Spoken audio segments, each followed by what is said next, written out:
Hello, we hope that you had a great evening thus far. We're just about to make your evening even more better, and by keeping you up to date on the latest and trending stories which took place here in the country. A very good evening. I'm Joel Outschool. Let's start off with a look at our headlines for today. Fatal accident in Chawakacheri leaves 11 dead, 4 injured. Woman knocked down by a train at a protected crossing despite warnings in place. Student who carried a sword into an examination hall arrested. Ballyhoo lawyer loses 2 waterfalls. Well, we start off the news with some tragic news now. 11 people were killed in a road accident on the A9 highway in Chawakacheri, Jaffna today. 4 of the victims of this tragedy were women.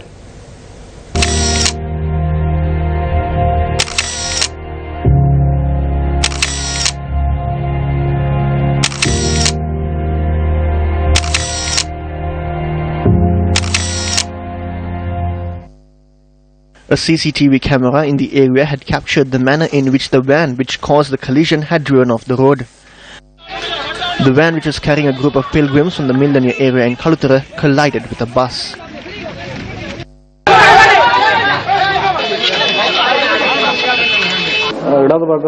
While I was driving the bus, I saw a van coming head-on. I attempted to stop the bus, but both vehicles collided. That's all I remember.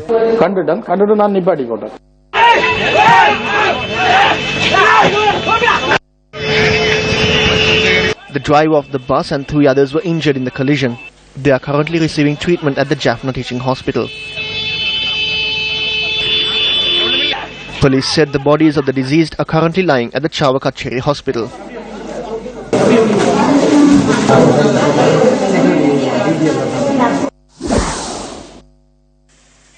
Meanwhile, a woman who attempted to cross a protected level crossing in Gampaha while the gates were lowered was run over by a train. The deceased was a 60-year-old mother of 3 from Bedamulla in Kalania. Indeed, some gripping footage there. Now, with that, we move on to some more local news. The GCE Ordinary Level examination for the year 2016 concluded today. An unusual story surrounding the Ordinary Level examination was reported from Kotahena today. The police have arrested a student who had attempted to take a sword concealed in an umbrella to the examination hall. However, the police had allowed him to sit for the examination. And in some crime news, a police sergeant who served as a driver of a Deputy Inspector General of Police has been murdered. The victim was a 40-year-old resident of the Kusumpokuna area in Madirigiriya. Information has come to light that the deceased had been murdered after he travelled to a certain location on a borrowed motorbike that belongs to a police constable who was serving in the President's Security Division. The motorbike was initially reported as missing. However, it was located afterwards submerged in the Minneria tank in close proximity to the Jayanthi Sluice Gate.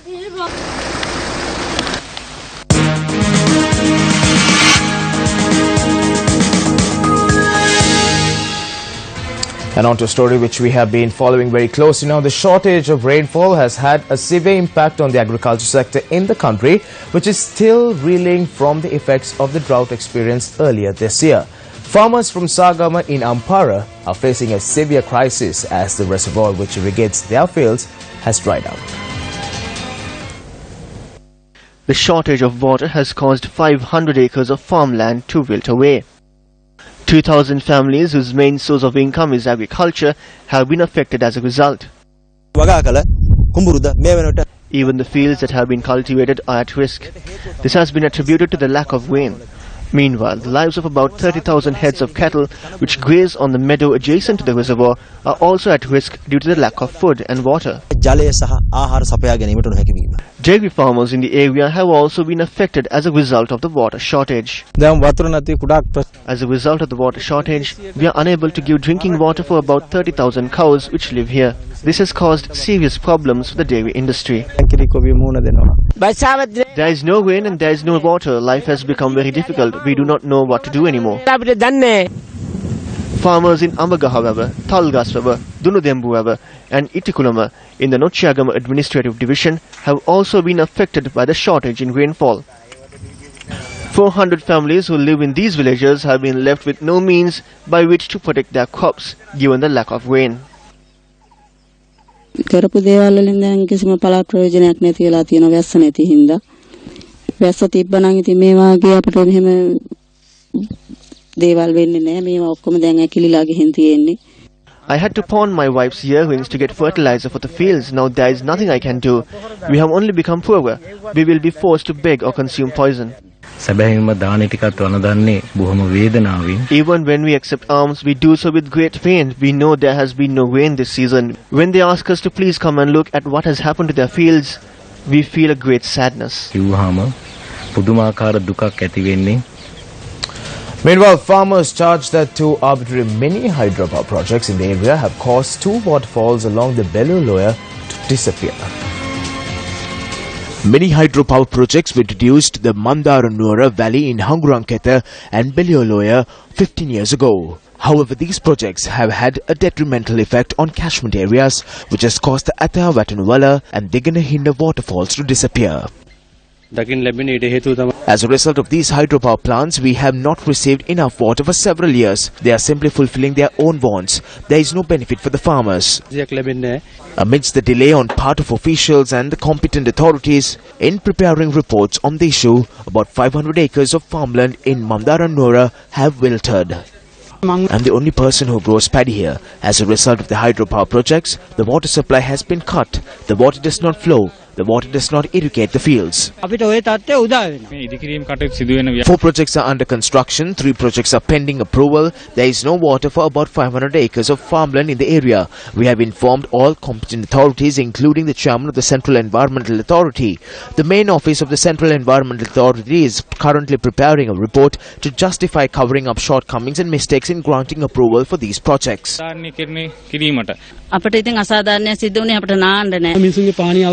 These power plants have ensured there is no water to drink or to fulfill daily needs. Farmers only receive water for half an hour. We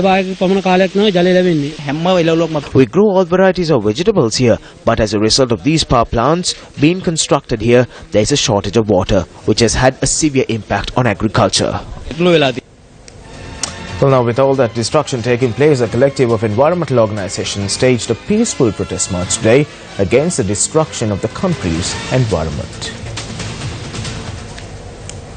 The march, which commenced from the Mihara Mahadevi Park, was organized by a number of organizations, including the Rainforest Protectors of Sri Lanka. The march raised awareness among the people on deforestation, the Vilpattu forest disaster, small hydro plants obstructing waterfalls, acts of arson, hunting and other environment-related issues. The destruction in Vilpattu has recommenced. Around 600 acres has been converted into a colony. The environmental law in Sri Lanka is equal for all. Improper development in the southern province, including Hambantota, continues. This is disappointing. We cannot see attempts made to protect the ecosystem and take the country towards sustainable development. Signatures were also obtained for a petition to protest the silence of the authorities in the face of environmental destruction. Now on to a story that might interest our viewers. The World Health Organization says that if the medicines that have been invented to control dengue are being used by the countries around the world, dengue can be eradicated. Close to 100 countries across the globe are affected by dengue. Accordingly, 40% of the Earth's population is at risk from dengue. The World Health Organization data shows that 390 million people across the globe are affected by the disease. The number of dengue patients increased to its highest during this year in the country. The amount of patients stood at a staggering 48,600, with 76 reported deaths. While countries around the world are using vaccines to control the disease, the Health Ministry of Sri Lanka is of the opinion that dengue can be controlled or eradicated with good practices, such as ensuring a clean environment. The dengue mosquito carries a virus. If there is a way to eradicate and remove this virus and the larvae from the environment, that would be a very successful measure. The vaccine would help us to remove this virus from the human body. Other countries are still testing the vaccine. If this vaccine would adapt to the geographical conditions of Sri Lanka, we will be able to use this vaccine in the future.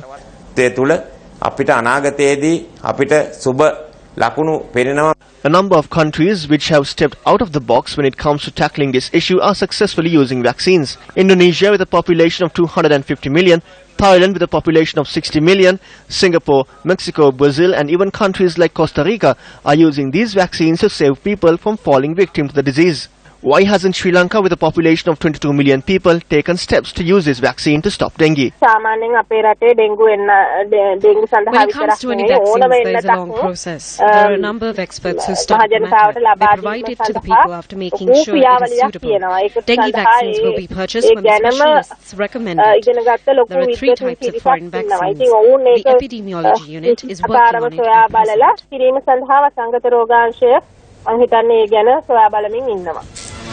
Based on the President's diary, President Maithripala Sirisena and his delegation visited the Brickfields Buddhist temple in Malaysia today.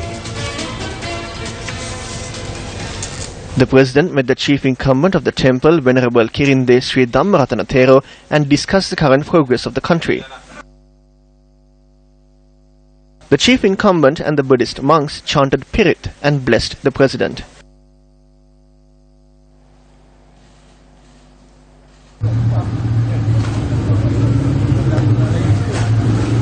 President Maithripala Sirisena and his delegation were hosted to a dinner by the Malaysian Prime Minister last night. During the event, the President said that an event will be organized in Colombo to celebrate 60 years of diplomatic ties between Sri Lanka and Malaysia. It was after a period of 19 years that the Sri Lankan head of state was invited to visit Malaysia. Continue on to Sri Lanka's #1 news brand, News First. Let's now quickly take a look at some of the views expressed by the Minister of Ports and Shipping, Arjuna Rantunga, at the Hambantota Port Complex today. Due to the incidents that occurred in the recent past, this port has received 2 classifications in terms of risk. That means when a ship comes here, they will have to obtain insurance from Lloyd's at high rates. One aspect of maritime security is to assess the safety of ports, and we have fallen down one step from where we were. If the insurance that they have to pay is higher when they come here, they will seek alternative locations. One of the main issues we had before signing this agreement was the job security of these youngsters. I did not come here to speak before I was able to assure this. The former President Mahinda Rajapaksa also brought up the issue of the Hambantota port during a meeting of SLFP activists in Hambantota today. You must go and say to the world that we have a port and we have an airport that can accommodate any kind of aircraft. Please come and invest.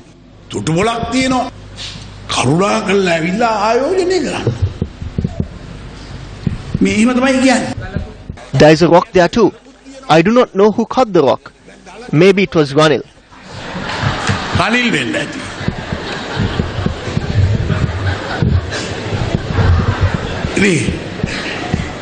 Why are you laughing? That was not what I was thinking.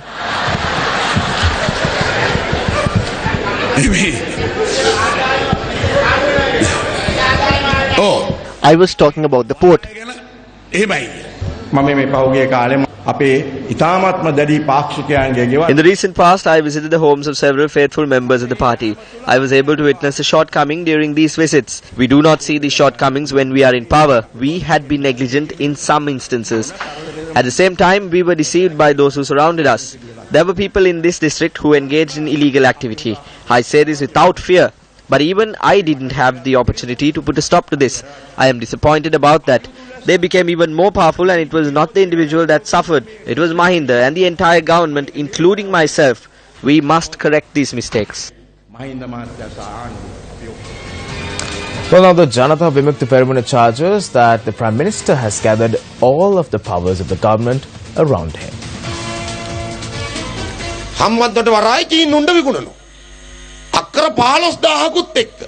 They are selling off the Hambantota port to China along with 15 acres.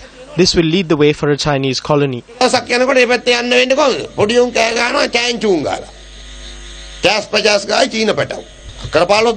Handing over 15,000 acres of a country's landmass is not a joke. They say that they are not selling the land, instead they are giving it out on a 99-year lease. When this lapses, they will extend it for another 99 years. That's a total of 198 years. Although the label doesn't say it, it has already been sold. The President is the Commander-in-Chief of the military. However, it was the Prime Minister who ordered the Navy to intervene. The President should resign because the Prime Minister is doing everything that he is supposed to be doing. There is a Minister of Ports, but he recently revealed that they have drawn up plans to sell the port without his knowledge. Then what is the point of this ministerial portfolio? This is an amazing administration. The Prime Minister handles the portfolios of the President. Ministers intervene to sell off assets which come under the purview of other ministers.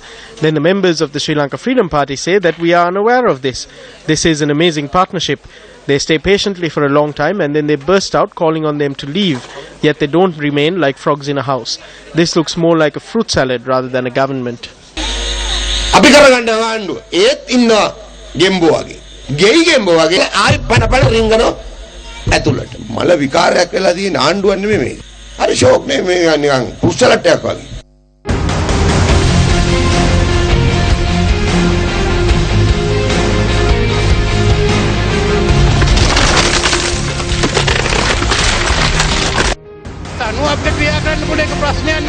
We can gather all we have and get the Attorney General's advice on it.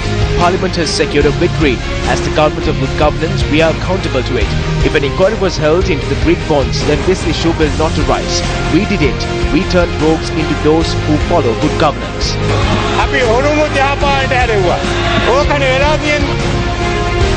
We are now making inquiries into the Greek bond controversy. We are investigating the hedging deal. Some of the private bonds have been given in violation of the law. Include the bond scam into this as well.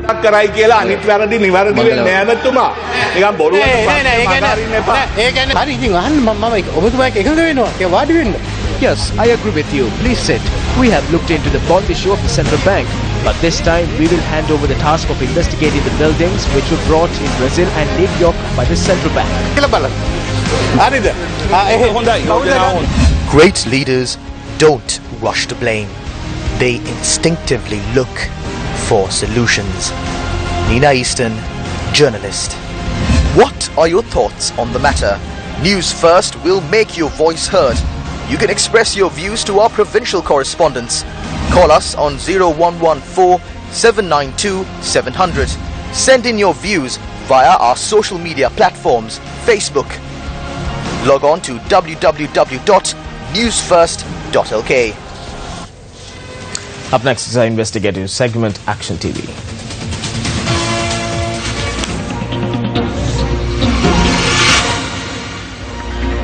When tenders were called last year to provide uniform material to school students as usual under the Free Uniforms program, Lanka Salusala 2 submitted a tender. When the bids were compared, it was found that the lowest price had been submitted by Lanka Salusala. Imagine that this is a piece of material. We kept half of it and gave the rest to the Ministry of Education for testing. Let's say the standard is 5. They told us that the standard for this section was 4.5, so we had failed the quality test. So we had no way of selling it. In truth, the Education Minister wanted to give it to us. We were already engaged in this work and eventually we had 468,000 meters left over. We were unable to sell it. We sold what we could. The remarks made by the chairman of Lanka Salusala highlight that the real reason behind the issuing of coupons instead of providing material was the rejection of the material provided by Lanka Salusala over the quality of the sample provided. Given that the material failed the test report, the fact that the chairman of Lanka Salusala claims that most of the material was sold, with the exception of 468,000 meters, poses a serious problem. An even more serious issue is that on the 9th of May 2016, the Secretary of the Ministry of Industry and Commerce, in a letter addressed to the Secretary of the State Ministry of Education, claims that a stock of 5.8 million meters of cloth imported by Lanka Salusala last year has been left over and requests that this material be distributed to school students this year. Evidence to the fact that Salusala went to schools around the country and sold uniform material can be found in a written complaint made by the Secretary of the Ministry of Education to the President. Given that the chairman of Lanka Salusala claims that the organization did not sell school uniform material this year, it is possible that the material that was sold in the schools is the 5.8 million meters of cloth, as confirmed by the Secretary of the Ministry of Industry and Commerce. One of the schools to which uniform material was sold using the name of Lanka Salusala was Badiuddin Girls School in Kandy. We thought that Salusala would provide a quality product and we were deceived. We handed over the coupon and purchased the cloth, and only after we received it did we realize that it was of extremely poor quality. If we had given the coupon to a shop in Kandy, we could have purchased high quality cloth for a low price and they would have paid us the balance as well. Now we do not have the coupon and we do not have good quality material. When I brought the material home to sew the uniform, it was not enough. enough. They have given the girls material that was intended to sew boys' shirts.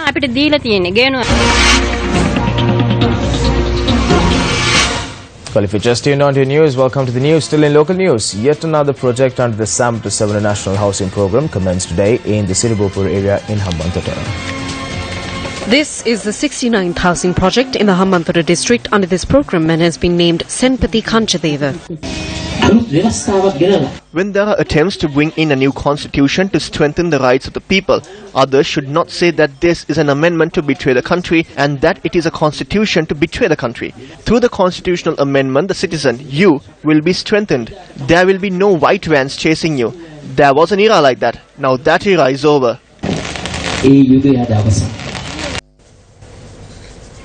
A memorial lecture to commemorate the life and work of Deshabandhu D. Alves on his 10th death anniversary took place in Colombo last evening.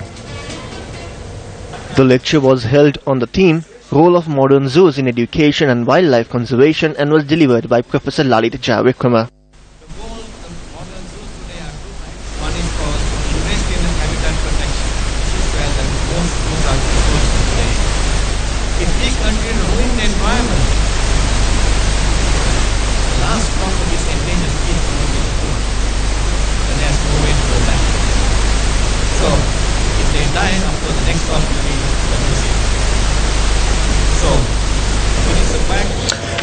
The Beyond Tomorrow Leadership Day, the inaugural step of the Tharuna Savya movement, will be held at the Rajarata College in Hingurangoda.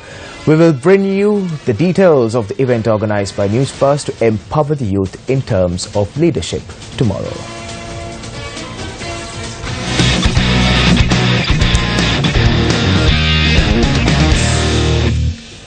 And in some rapid news, a dominating performance by CRNFC saw them cling an emphatic victory today, while the Army Sports Club also clinched a decisive win in the Interclub Rugby League tournament. The Sri Lanka Army Sports Club took on the Police Sports Club today at the police grounds in Bambalapitiya. The first half was a completely one-sided affair, with Army dominating 20 points to 7 by the short whistle. However, a resurgent police team surged ahead in the second half, gathering a total of 17 points. However, the Army lads were able to hold on to clinch a 27-24 win. CRNFC faced off against CHNFC today at the racecourse grounds. From the get-go, the CR players completely dominated CH and romped to 43 points in the first half. CH only managed to score 8. The second half was almost the same as CR gathered yet another 40 points. It was a disappointing day for the lads from CHNFC as they conceded a total of 83 points by the end of the game as opposed to their own score of 13.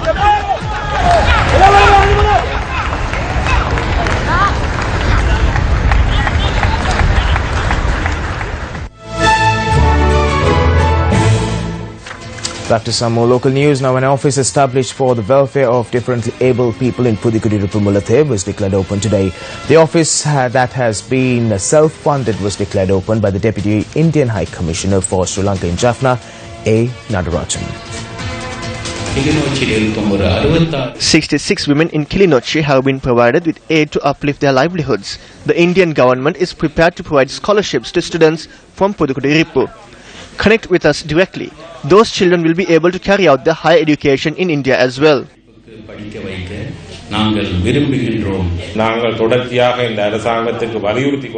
We are repeatedly asking the government to draw their attention to these differently abled people who have been battered by the war. It is disappointing to see that this has not been done through the budget. Be it the former government or this government, what is the amount of money that has been allocated for the differently abled?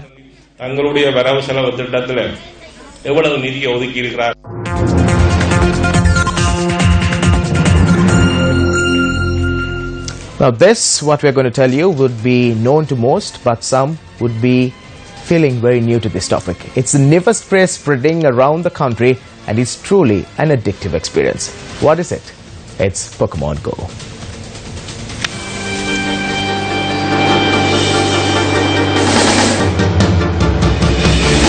I wanna be the very best, like no one ever was.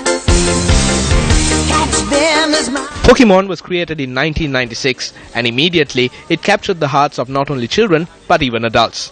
The Pokemon phenomenon had a continuous evolution from comics to TV to video games. On the 6th of July 2016, Pokemon began its latest adventure by conquering the mobile device with its augmented reality-based app, Pokemon Go. Pokemon Go allows people to capture their favorite Pokemon in the real world using the same technology used by Google Maps. It maps out actual surroundings to put Pokemon in the real world.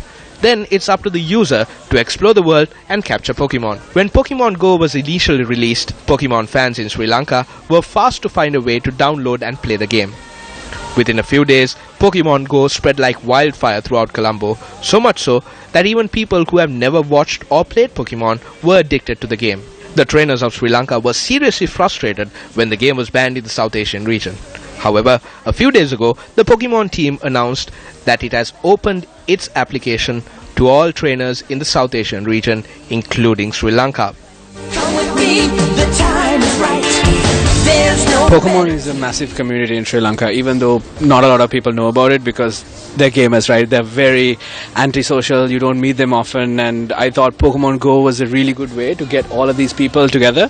So people like us, we've been playing Pokemon since decades ago, probably about 15, 16 years ago, and we've basically grown up with that game. So there's like a ton of other people just like us who've grown up with that game, and because of that, the community has already built itself. Unlike the other Pokemon games where you have to just sit in one place and just play around, you can just walk around, interact with other people. I mean, I've actually met a couple of my mates a long time ago, and they've been playing Pokemon Go now. Yeah, I guess you could say I've been a Pokemon fan since like 10 years or so. Yeah, I just love Pokemon Go, that's it. Yeah, I actually kind of like it. It's kind of like an active game. I like active games. So as far as phone games go, and the fact that it's active and all is it really suits me. So that's why I tend to play the game, because you walk around and you're with your friends and you have a chat. They teach me things that I don't know about this game. So that's why it's kind of fun, yeah. Pokemon Go is the newest craze in Sri Lanka. It's getting everyone off their couches and into the streets of Sri Lanka. All Pokemon trainers out there, you can all go, explore, find your Pokemon and go catch them all. I'm Rohan Jasinger for News First. But we hope that you are now up to date. If you want to go beyond and update yourself, simply log on to our website, www.newsfirst.lk. Take care. That's a wrap of the news. Good night.